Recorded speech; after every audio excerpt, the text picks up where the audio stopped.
의견을 믿는 자는 지혜와 훈계를 멸시하느니라. 아멘. 이제 잠언 말씀이 이제 내일부터 시작이 되는데요. 잠언의 사전적 의미는 훈계 또는 경계가 되는 짧은 말씀이라는 뜻입니다. 잠언의 사전적 의미는 훈계 또는 우리 삶의 경계가 되는 그는 짧은 말 또는 말씀. 그래서 여러분, 잠언이 솔로몬 혼자 하나님께서 기록하게 만든 건 아니고요. 몇 사람이 있습니다. 30장에 가면 아구울이라는 사람이 등장하는데 누군지 몰라요. 그리고 31장에 가면 르무엘의 어머니라는 분도 나와요. 그를 통해서 또 말씀을 기록하게 하셨어요. 그리고 22장에는 가면 그냥 지혜 있는 자라고 나옵니다. 이분도 솔로몬은 아니에요. 그래서 하나님께서 이 솔로몬을 통해서 이 말씀을 허락하신 때는 예수님 오시기 한 1000년 전, 정확하게 말하면 한 BC 970년에서 한 930년 사이, 솔로몬이 젊었을 때, 솔로몬이 젊었을 때 이 말씀을 하나님으로부터 기록하게 하셨다라고 보고 있습니다. 그래서 잠언 말씀을 하나님께서 우리에게 주신 목적, 기록한 목적이 있는데, 십자가 생각하시면 기억이 쉬울 듯해요. 십자가가 하나님과 아래로 수직적으로 하나님과 나와의 관계 있잖아요. 그리고 수평적으로는 사람과 사람과의 관계. 그래서 잠언 말씀이 그래요. 하나님 앞에서 나, 그리고 그 하나님 있는 내가 살아가는 내 삶에서 또 다른 사람들과의 관계, 이제 이런 것들을 기록해 놓은 말씀이 잠언 말씀입니다. 그래서 한 5가지로 보면, 첫째는 하나님에 대한 인간의 의무를 보여주는 것입니다. 하나님 앞에 인간이 어떤 의무가 있는지. 두 번째는 자신에 대한 의무, 내가 내 자기 자신에게 내가 어떻게 나를 지킬 수 있는지, 어떻게 하나님 그분의 은혜를 누리고 살아갈 수 있는지. 세 번째는 이웃에 대한 의무를 보여주기 위해서 이 옆에 있는 이웃들, 사람들을 어떻게 섬기고 대해야 하는지. 네 번째는요, 가정에 대한 의무가 많이 잠언 말씀에는 기록되어 있어요. 그래서 아버지는 어떻게 하고, 어머니는 어떻게 해야 되고, 남편은 어떻게 해야 되며, 아내는 어떻게 해야 되며, 또 부모는 어떻게 해야 되고, 자녀는 어떻게 해야 하는지, 이런 가정에 대한 또 말씀들이 잠언에는 기록되어 있어요. 마지막 5번째는요, 이제 모든 것, 사회생활, 우리의 경제활동, 돈에 대한 것들도 있죠. 그리고 어떤 정치적인 것들도 있어요. 그는 일반적 우리의 삶에 대한 여러 가지 우리가 붙잡고 살아야 될 그는 훈계, 경계가 되는 말씀들을 잠언은 기록하고 있습니다. 그래서 잠언에는 이 5가지를 좀 더 쪼개보면 12가지 중요한 주제가 있어요. 한번 들어보십시오. 지혜 있는 사람과 우매한 사람의 차이, 하나님께 대한 경배는 어떻게 하는 것인지, 선과 악 대조해서 말씀하고 있고, 생명과 죽음을 대조해서 말씀하고 있고요. 우리의 언어 생활을 되게 많이 말합니다. 정말 여러분, 신명기 28장 말씀에 기록되어진 대로 하나님은 뭐라고 말씀하시죠? 야, 내가 네 말하는 대로 말씀하지 않습니까? 그래서 이 언어 생활에 대해서 잠언에서 많이 말씀하고요. 가정생활, 성실과 게으름을 대조시켜서 또 말씀하시고, 이웃에 대해서, 그리고 부한 것과 가난한 것도 대조해서 우리에게 깨닫게 하시고 경계하십니다. 그리고 겸손한 것과 교만함의 차이가 어떤 인생의 차이를 만들어내는지, 그리고 성공은, 진짜 성공은 무엇이고 패망은 무엇인지도 우리에게 경계, 교훈하시고요. 제일 마지막에 현숙한 아내. 이런 데 되면 여러분 좀 관찰 질문이 되지 않아요? 왜 철든 남편 이런 건 없고 현숙한 아내만 있을까? 남편은 철이 안 들잖아요. 그죠? 쇠는 드는지 몰라도 철은 별로다. 그죠? 너무 아재 개그다. 그죠? 남편들은 철이 안 들잖아요. 할렐루야, 남편들. 남편이 셋밖에 없어가지고 뭐 동의를 받기도 좋네요. 근데 왜 철든 남편은 없고 현숙한 아내만 있을까? 왜 그럴까요? 여러분, 현숙한 아내가 철든 남편을 만드는 줄로 믿습니다. 아멘을 아무도 안 하는 거. 네. 손해보는 기분 드세요? 그러면 아멘 하지 마시던가. 그래서 또 이게 묵상이 되더라고요. 질문이 되더라고요. 야, 하나님은 왜 현숙한 아내만 특별히 12가지 주제를 꺼내셔서 이렇게 쓰으셨을까? 이걸 보면서 확실히 남편보다 아내가 중요하구나. 그 자리매김이 또 깨닫게 되어지고. 그래서 남편들이 이것은 껍데기잖아요. 그렇죠? 아멘. 그래야 뒷감당이 되니까. 핵심 단어가 뭐냐면 지혜입니다. 호크마라고 합니다. 이게 잠언에 41번이나 나와요. 지혜가 호크마. 그래서 우리 목사님들을 사용하는 주석 중에도 유명한 주석이 호크마 주석이라고 있어요. 저는 갖고 있지는 않는데 호크마 주석. 그렇게 만든 지혜 41번 핵심 단어예요. 핵심 절은 오늘 본문에 나와요. 1장 7절 그리고 9장 10절 두 군데가 키워드 핵심 키벌서인데, 여호와를 경외하는 것이 지식의 근본이오늘 미련한 자는 지혜와 흉계를 멸시하느니라. 그래서 하나님을 경외하는 것이 어떤 것인지 이게 가장 근본이다. 9장 10절에는요 여호와를 경외하는 것이 똑같이 시작하죠. 지혜의 근본이요 거룩하신 자를 아는 것이 명철이니라. 그렇게 말씀합니다. 그래서 잠언에는 여러분 단어 싸움을 잘 하셔야 돼요. 이 단어 하나하나가 무엇을 뜻하는지를 잘 곱씹지 않으면 이게 그냥 무슨 경구처럼 쑥 지나가기가 십상이거든요. 그래서 잠언은 특히 단어를 잘 정리하고 단어를 잘 이해해야 합니다. 그러면 말씀이 훨씬 더 무슨 말씀을 하신지를 깨달을 수 있어요. 자, 본문으로 들어가 보십시다. 전반적인 잠언에 대해서 말씀을 드렸으니까 1절 2절 다시 읽어볼까요? 시작. 다윗의 아들 이스라엘 왕 솔로몬의 잠언이라. 이는 지혜와 훈계를 알게 하며 명철의 말씀을 깨닫게 하며. 자, 먼저 나오는 게 뭐냐면 그 뒤에도 3절 4절 쭉 5절 보시면 잠언의 목적 12가지를 먼저 딱 1장에 말씀을 하세요. 이 잠언을 기록해서 너희에게 읽히고 가르치는 목적이 있다. 그리고 지금 12가지를 오늘 1장에서는 말씀을 하세요. 첫 번째는 뭘까요? 지혜를 알게 하기 위함이다. 이는 지혜와, 두 번째 훈계를 알게 하고, 세 번째는요 명철의 말씀을 깨닫게 하며. 여기까지는 2절이에요. 3절로 가시면 너희를 지혜롭게 하기 위해서, 또 3절 공의롭게 하기 위해서, 또 3절이죠. 정의롭게 살아갈 수 있도록 훈계하기 위해서. 7번째는 4절이에요. 어리석은 자를 슬기롭게 하기 위해서. 8번째는 또 4절이죠. 젊은 자에게 지식과 근신함을 주기 위해서. 그리고 9번째는 5절입니다. 지혜 있는 자에게는 더 듣고 학식이 더할 수 있게 하기 위해서.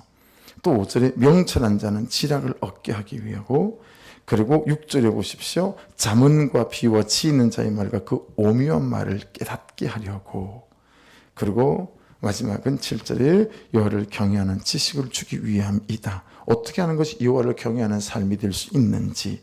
그렇게 하면 제일 먼저 잠언의 목적 12가지를 딱 하니 꺼내놓고 잠언을 시작을 하십니다. 2절을 다시 소소하게 단어를 좀 정리해 보죠. 이는 지혜와 훈계를 알게 하며 명철의 말씀을 깨닫게 하며. 자주 듣는 말씀이지만 이게 정확하게 무엇을 말씀하시는지 한 번도 제대로 여러분 살펴보거나 또 단어 하나하나를 이해를 가져보신 적이 없으시죠? 자, 지혜는 호크마라고 하는 건데 지금 지혜는 3가지입니다. 첫 번째는 뭐냐면 이 지혜가 판단력을 말합니다. 성경에 말씀하시는 지혜는 판단력. 두 번째 호크마가 갖고 있는 이 뜻은 뭐냐면 굳셈입니다. 굳셈. 흔들리지 않는 굳셈. 네. 이 하나님의 지혜가 있으면 너희가 흔들리지 않는다는 거예요. 굳세게 내 부르심과 보내심, 내 삶의 자리를 지킬 수 있다. 어떤 유혹과 미혹에 흔들리지 않을 수 있다. 그 지혜의 두 번째 뜻이 굳셈이에요. 그리고 세 번째 뜻은 여러분 민첩함이라는 뜻을 갖고 있습니다. 민첩함. 이게 다 학함이라는 단어에서 파생된 뜻들인데요. 이게 지혜 호크마가 갖고 있는 3가지 뜻이에요. 판단력과 굳셈과 민첩함입니다. 여러분 잠언은 마샬이라고 합니다. 잠언을 히브리 말로 하면 마샬이라고 하거든요. 근데 신학자들은 이렇게 말합니다. 들어보십시오. 하나님께서는 모든 민족들 중에서 이스라엘 민족을 마샬로 삼으신 것이다.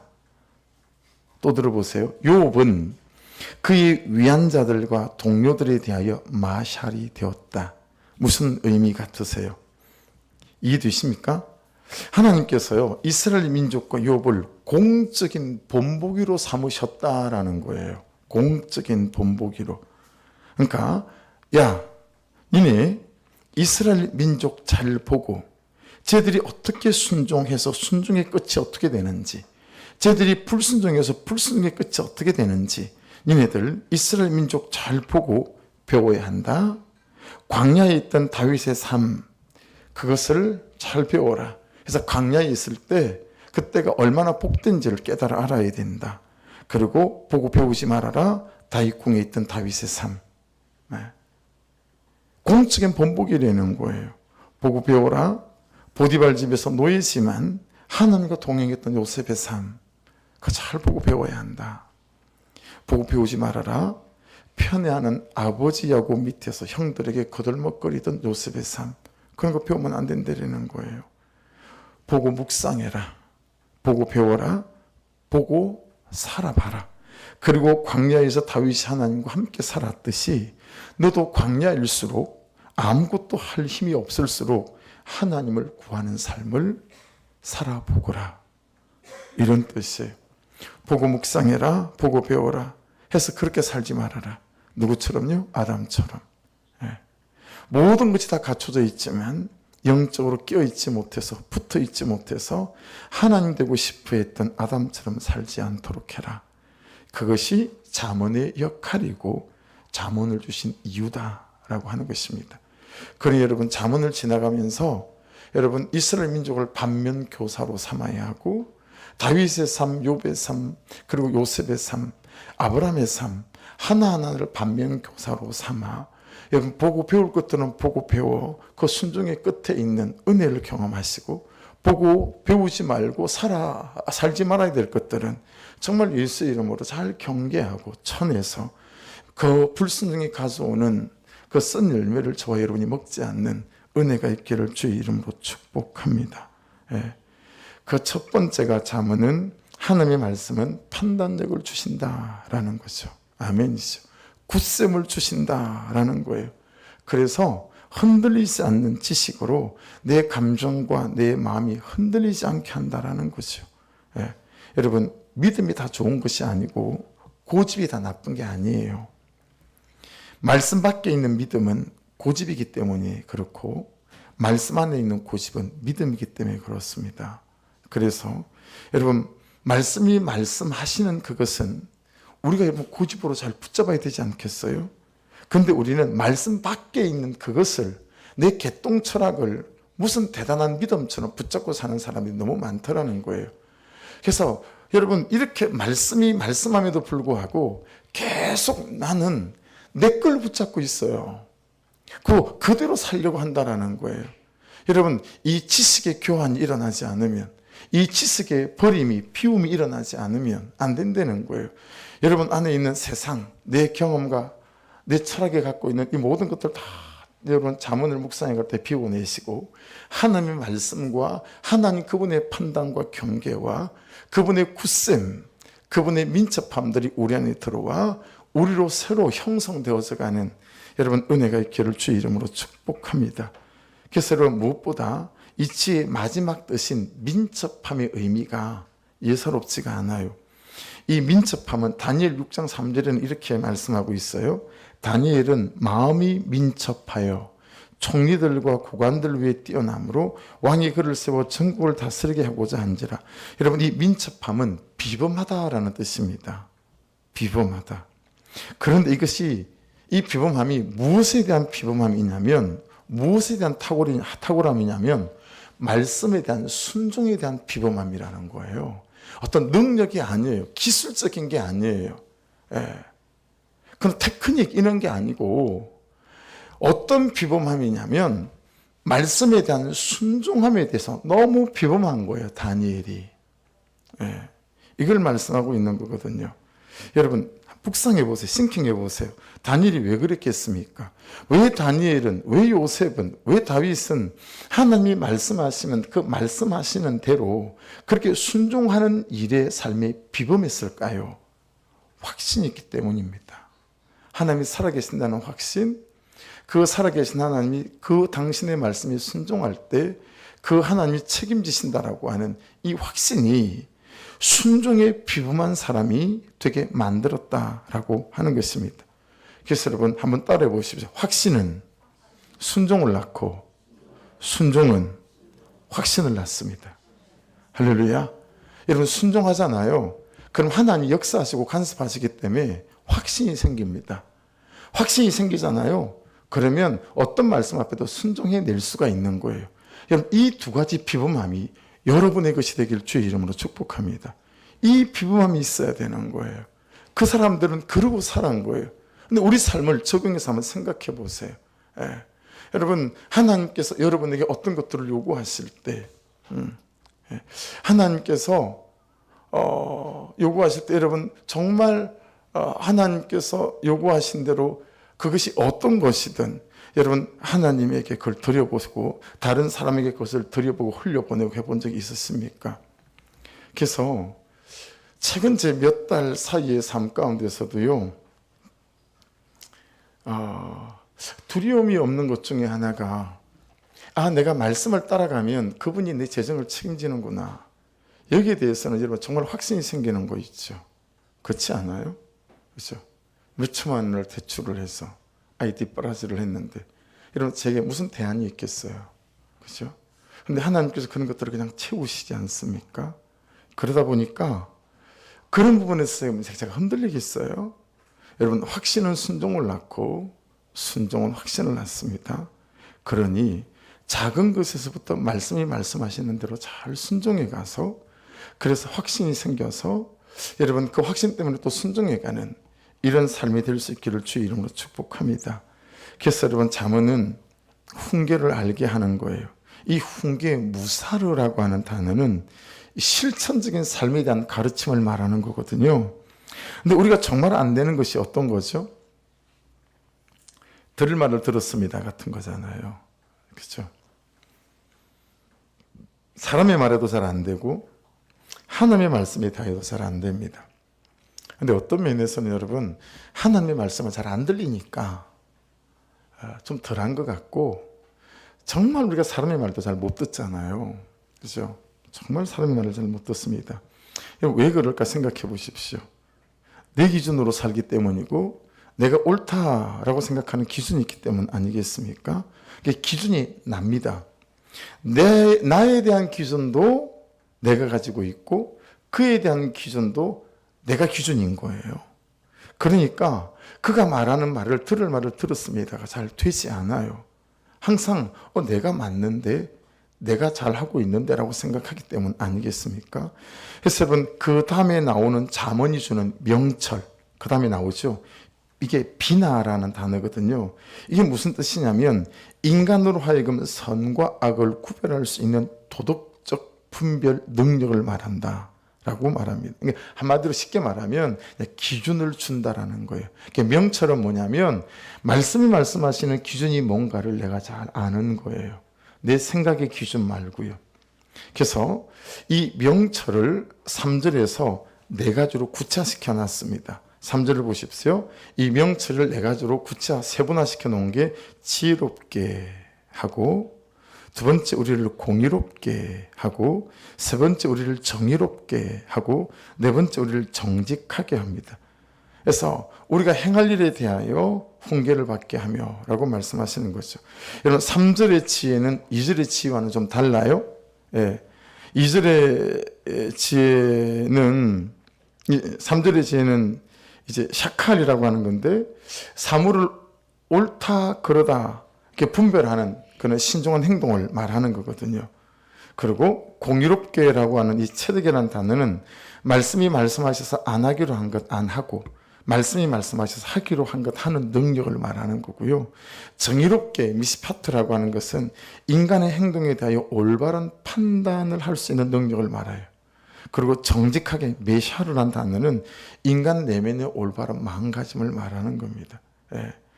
4절을 보십시오. 어리석은 자를 슬기롭게 하며 젊은 자에게 지식과 근신함을 주기 위한 것이니, 어리석은 자, 이게 페타임이라고 하는데, 우리가 쓰는 표현으로 말하면 어리석은 자는 어떤 어리석은 자면, 어떤 사람이 어리석은 자냐면 여러분, 기가 얇은 자를 말하는 겁니다. 예.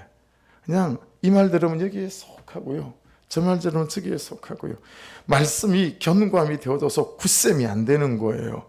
예. 말씀은 백날 들어도 그냥 이게 불만 다 날아가 버려요.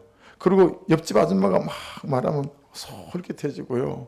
또 그래서 분명히 제일 많이 은혜를 받았던 것 같은데, 그 다음날 막 딴소리를 해요. 그래서 왜 딴소리를 하나 봤더니 남편이 하는 말을 듣고 친구가 하는 말을 듣고 그래가지고요, 뭐 전혀 딴소리를 해요. 막 그냥 미쳐버릴 것 같아요. 그러면. 예.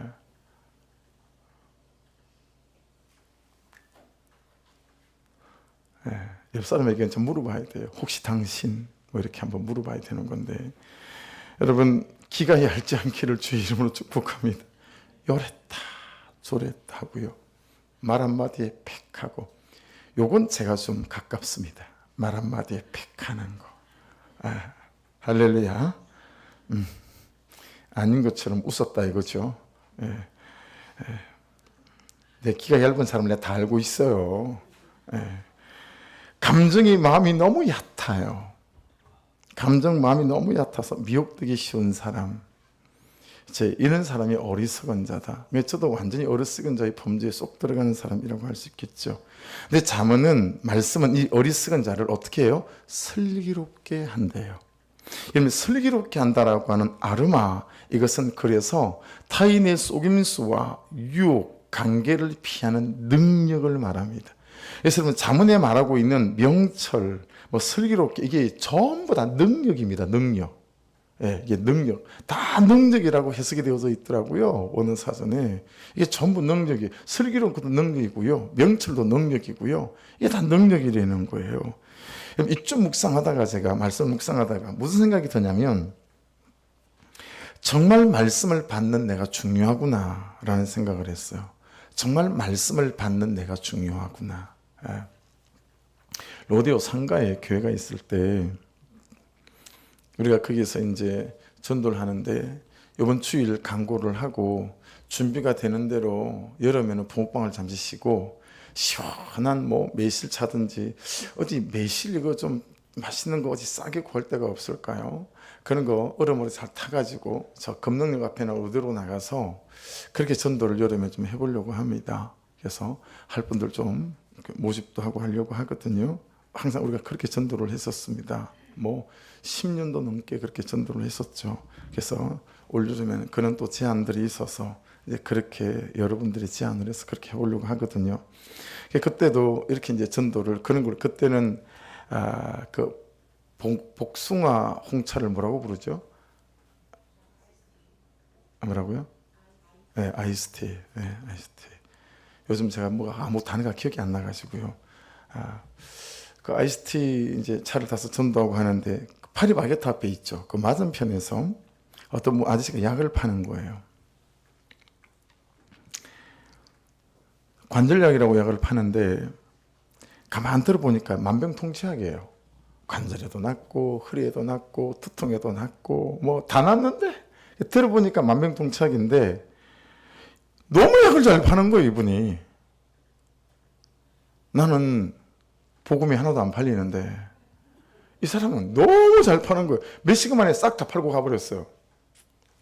네, 몇 주 뒤에 그분이 또 왔어요. 또 그 약을 파는 데 있잖아요. 2시간 만에 싹 다 파는 거예요. 가는 사람을 제가 붙잡지 않았겠습니까? 어찌 그리 약을 잘 파냐고. 나는 구약과 신약이 이렇게 안 팔리는데 어떻게 약을 잘 파냐고 물어봤더니 그 비결을 가르치는 거예요, 저한테. 목사님, 제가 목사님을 잘 봤거든요. 저를 잘 봤대요, 유심히. 네, 목사님, 저는 이 약을 진짜로 먹으면 관절이 낫는다라고 믿고 팝니다. 그래서 제가 집을 났을 때 차 운전하고 오면서 자기가 막 자기 되뇌인 되는 거예요. 이 약은 진짜다. 이 약은 진짜다. 이 약은 먹으면 낫는다. 막 그러고 온다는 거예요. 그래서 나는 이 약을 진짜처럼 파는데 목사님은 가만 보니까 약을 가짜처럼 팔더라는 거예요. 여러분 이게 의미가 있지 않아요? 나는 진짜 약을 가짜 약처럼 팔고 그분은 가짜 약을 진짜 약처럼 판다라고 하는 거죠. 그러니까 이분은 정말 확신을 가지고 파는 거예요. 그렇죠? 낫든 안 낫든 그 자기 확신을 갖고 파는 거죠. 근데 복음을 전하고 나누는 나는 그렇지가 않다라고 하는 거죠. 그러니까 여러분, 저를 보시겠어요? 말씀에게 딴지 걸 필요가 없다. 말씀을 받는 내가 중요하다라는 거예요. 할렐루야. 내가 믿고 내가 확신을 가지고 내가 말씀을 받게 되면 내가 그 말씀을 살면 여러분 말씀이 말씀하시는 대로 내 삶에 어떤 역사들이 시작이 될 줄로 믿습니다. 그래서 우리가 말씀을 받는 게 너무 중요하다라는 거죠. 그래서 이 잠언을 말하는 이유, 주는 이유는 젊은 자에게 지식과 근신함을 주기 위함이다. 그래서 앞부분이 주로 9장까지가 그런데요. 가장 근본적인 목적 중에 하나가 뭐냐면 짧은 안목과 젊은 혈기 때문에 쉽게 미혹되고 사기치고 사고치고 감정이 이끄는 대로 시대정신이 이끄는 대로 세상 풍속을 쫓아가는 젊은이들에게 이 말씀을 하나님이 주셔서 근신하게 하고 그는 풍조에 빠지지 않게 만들고 세상 교육이나 학교 교육이 막 부추기는 그렇죠. 그런 것에 현혹되지 못하게 만들고 여러분 그런 일은 학교에서 안 해주지 않습니까? 그렇죠. 그런 일은 학교에서 안 했습니다. 그래서 여러분 5절도 이렇게 말씀하세요. 지혜 있는 자는 듣고 학식이 더할 것이요 영천한 자는 지략을 얻을 것이라. 그래서 여러분 제 원고에는 거기에다가 소제목을 달았어요. 듣는 것이 너무너무 중요함. 그렇게 소제목을 달았어요. 여러분 5절 위에다가 이렇게 받아 적어질 수 있으면 한번 받아 적어 놓으시면 좋을 것 같아요. 읽는 것은 걷는 것이고 듣는 것은 뛰는 것이고 묵상하는 것은 나는 것이고 말씀대로 순종하는 것은 사는 길이다.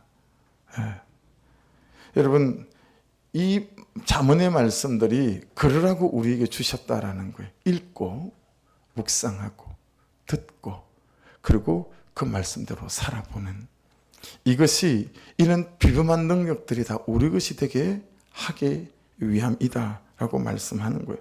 그래서 듣는 게 너무너무 중요하다. 여기서 듣고 학식이 더할 것이요 있죠. 이 레카오라는 단어인데요. 이건 여러분 내가 알아낸 지식이 아니고 전수된 지식을 말합니다. 누군가로부터 배우고 교육을 통해서 얻은 것을 말합니다.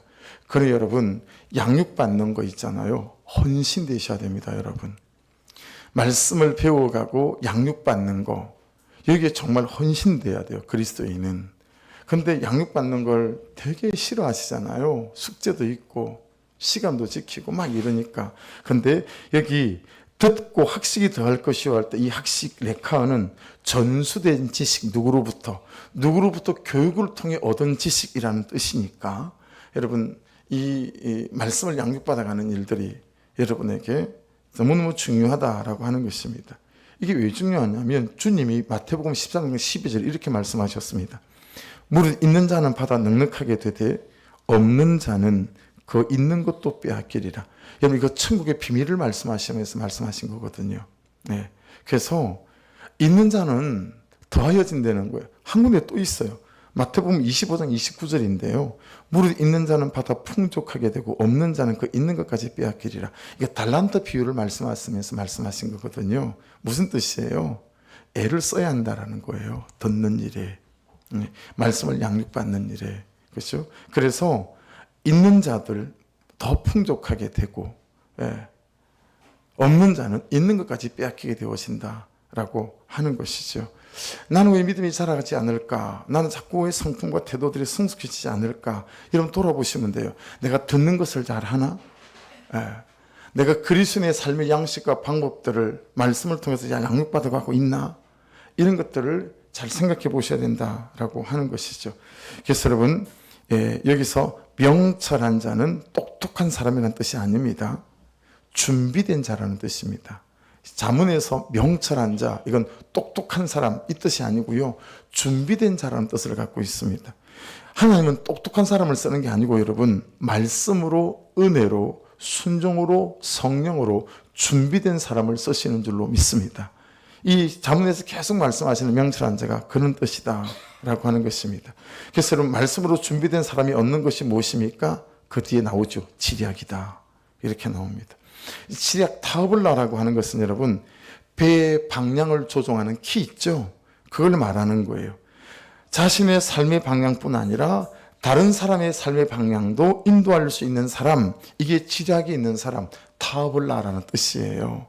그런데 그 지략이 어디서 나온다고요? 말씀으로 준비된 사람이 얻는 게 지략이다 라는 거예요. 그래서 내 삶의 방향을 이렇게 키를 조절할 수 있고, 다른 사람의 삶의 방향들도 이렇게 처방하고 할 수 있고. 그러니 여러분 보세요. 내가 부모다 하고 자녀를 양육하면 안 됩니다.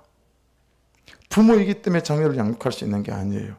내 배의 방향을 어디가 북인지 남인지도 모르는데요, 어떻게 자식의 삶의 방향을 논할 수 있겠습니까? 그러니 말씀이 있는 부모가 되어야 되죠. 말씀을 듣고 받는 부모, 말씀으로 사는 부모가 되어야 됩니다. 그래서 말씀이 삶의 방향인 부모가 자녀를 말씀으로 삶의 방향을 말해줄 수 있다라고 지금 잠언은 우리에게 말씀해주고 있습니다. 마지막 7절입니다. 여호와를 경외하는 것이 지식의 근본이거늘 미련한 자는 지혜와 훈계를 멸시하느니라. 여러분, 이 경외라는 단어는 하도 많이 들으셔가지고 그렇죠. 여러분, 이 경외는 두려움을 말하는데, 근데 두려움은 두 가지예요. 수동적인 두려움이 있고요, 능동적인 두려움이 있어요. 근데 이 수동적인 두려움이 뭐냐면, 여러분, 노예가 주인을 왜 두려워하죠? 시키는 대로 안 하면 때리니까, 시키는 대로 안 하면 가두고, 시키는 대로 하면 밥을 안 주고 막 이러니까요. 이것은 주인에 대한 수동적인 두려움인 거예요. 근데 능동적인 두려움은 어떤 거냐면, 아들이 아버지에 대해서 가지는 두려움이에요. 그래서 이 능동적인 두려움은 사실은 아버지를 사랑하고 공경하고 우러나는 마음인 거죠. 왜냐하면 항상 그 아버지가 나를 챙기고 입히시고 나를 사랑하시기 때문에. 그래서 이 두려움은 하나님을 경외한다라고 하는 것은 그런 두려움이다라고 하는 것입니다. 그런데 그런 하나님을 경외하는 지식이 우리에게 없다. 이 말은 내게 하나님이 아니거나 하나님이 어떤 분인지 모른다라고 하는 것이죠. 그래서 여러분, 말씀을 통해서 하나님이 어떤 분이신지 자꾸 말씀을 통해서 알아가고, 그리고 그 말씀을 통해서 하나님을 경험해가는 저와 여러분이 될 수 있기를 주의 이름으로 축복합니다. 그게 나오는 여호와를 경외하는 것이 지식의 근본이거늘 미련한 자는 그래서 지혜와 훈계를 멸시한대요. 여러분, 여기 미련한 자는 써놓으십시오. 에윌이라고 하는 건데요, 고집이 센 사람, 완고한 사람, 자기 고집으로 사는 사람을 미련한 자라고 말합니다.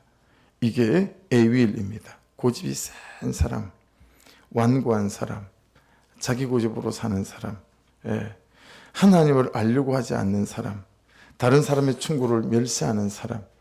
여러분, 이건 성품하고 관계없습니다. 제가 신학교 다닐 때 우리 기숙사에서 형갑이 형이라고, 이제 목사님이죠. 지금은 해병대 출신인데요. 사람이 진짜 유순해요. 착하고 어질고 성품도 좋고.